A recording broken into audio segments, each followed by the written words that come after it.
आखिर क्यों अर्जुन की मृत्यु पर हंसने लगी माँ गंगा? आखिर क्या थी अर्जुन की मृत्यु की असली वजह? एक नहीं 2 बार हुई थी अर्जुन की मृत्यु। पूरी कहानी जानने के लिए जल्दी से मेरे चैनल को सब्सक्राइब कर ले और बेल आइकन को दबाना ना भूलें। महाभारत का युद्ध जीतने में श्री कृष्ण के दिमाग और धनुर्धर अर्जुन के पराक्रम ने एक अहम भूमिका निभाई थी। यदि महाभारत के युद्ध में पांडवों की ओर से श्री कृष्ण ना लड़े होते तो शायद पांडव की जीत नामुमकिन थी। लेकिन क्या आपको मालूम है कि महाभारत के युद्ध में अहम भूमिका निभाने वाले अर्जुन स्वर्ग यात्रा में जाने से पहले भी एक बार मर चुके थे। इसका मतलब ये है कि अर्जुन के जीवन काल में उनकी 2 बार मृत्यु हुई थी और उनकी मृत्यु के दौरान देवी गंगा जोर जोर से ठहाके मार के हंसने लगी। मगर क्यों अर्जुन की मृत्यु पर माँ कुंती के रोने पर देवी गंगा हंसने लगी? क्यों खुद भी एक माँ होने के बावजूद भी देवी गंगा दूसरी माँ के दुख पर ठहाके लगाकर हंसने लगी थी? महाभारत के युद्ध में जब पांडवों की जीत हुई तो हस्तिनापुर की गद्दी पर बैठे कुंती के ज्येष्ठ पुत्र युधिष्ठिर, इसके बाद श्री कृष्ण ने युधिष्ठिर को सुझाव दिया अश्वमेध यज्ञ करवाने का, जिसके बाद युधिष्ठिर ने अश्वमेध यज्ञ को आरंभ करते हुए अश्व को अर्जुन के नेतृत्व में रवाना किया। अब जिस दिशा में अश्व चलता जा रहा था उसी के पीछे पीछे अर्जुन और उनकी सेना भी चलती जा रही थी। इसी दौरान ये अश्व कई राज्यों से होकर गुजरा। जिन भी राज्यों से वो अश्व गुजरा उन सभी राज्यों के साथ अर्जुन ने युद्ध किए। कई राजाओं ने पहले ही अर्जुन के आगे घुटने टेक दिए, लेकिन कई राजाओं ने ऐसा ना करते हुए युद्ध लड़ा और उन राजाओं को परास्त करते हुए अर्जुन उनके राज्यों को जीतते चले गए। ऐसे कई राज्यों को अपने अधीन करते हुए अर्जुन मणिपुर पहुँचे, जहाँ उनका सामना उनके ही पुत्र बब्रुवाहन से हुआ। बब्रुवाहन अर्जुन और चित्रांगदा का पुत्र था और वो अपने पिता अर्जुन के उनके राज्य में आने से बहुत उत्साहित थे। उन्होंने युद्ध के बारे में कुछ सोचा तक नहीं और अपने पिता के स्वागत के लिए राज्य की सीमा पर जा पहुँचे। लेकिन जैसे ही बब्रुवाहन अर्जुन का स्वागत करने के लिए आगे बढ़े, वैसे ही अर्जुन ने उन्हें रोकते हुए कहा कि मैं इस वक्त तुम्हारा पिता नहीं बल्कि हस्तिनापुर के राजा का प्रतिनिधि हूँ और क्षत्रिय होने के अनुसार इस समय तुम्हें मेरे साथ युद्ध लड़ना चाहिए। बस उसी समय अर्जुन की दूसरी पत्नी उल्लूपी भी वहाँ आ पहुँचती है और बब्रुवाहन से कहती है कि हे पुत्र, तुम्हें अपने पिता के साथ युद्ध लड़ना चाहिए।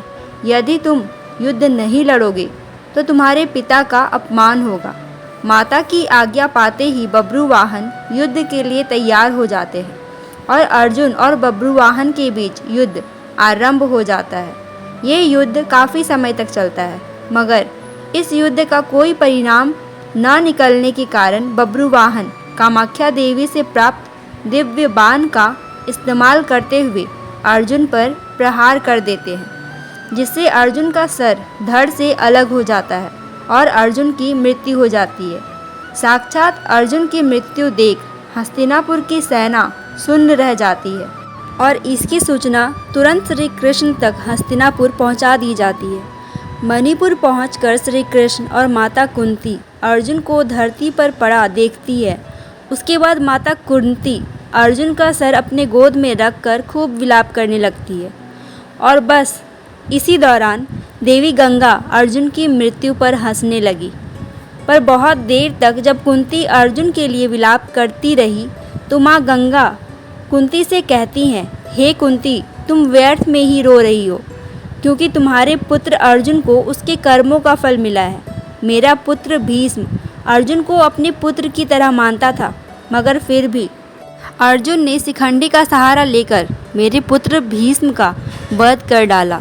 मैं भी उस समय तुम्हारे ही तरह अपने पुत्र के लिए विलाप कर रही थी।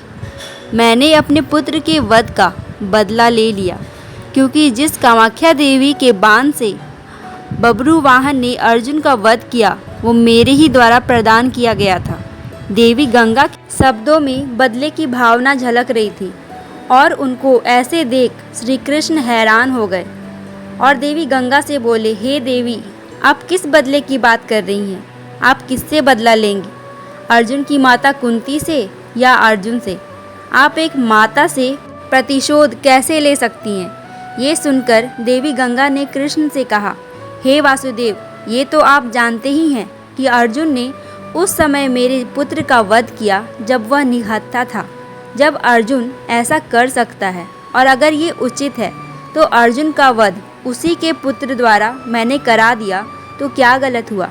फिर श्री कृष्ण ने देवी गंगा को समझाते हुए कहा कि पितामह ये भली बात ही जानते थे कि यदि वे जिंदा रहेंगे तो उन्हें कौरवों की तरफ से युद्ध में मैदान में आना होगा और ऐसे में पांडवों की जीत होना नामुमकिन थी। इसलिए उन्होंने खुद को मार्ग से हटाने का निर्णय लिया और स्वयं अपनी मृत्यु का रहस्य पांडवों को बता दी। यहाँ तक कि जब अर्जुन का मुकाबला उनके पुत्र बब्रुवाहन से हो रहा था तब भी अर्जुन ने बब्रुवाहन पर प्रहार नहीं किया, बस बब्रुवाहन के प्रहारों को रोक के रखा और साथ ही कामाख्या देवी द्वारा दिए गए दिव्यवान की लाज रखने के लिए अपने प्राणों की आहुति दे दी।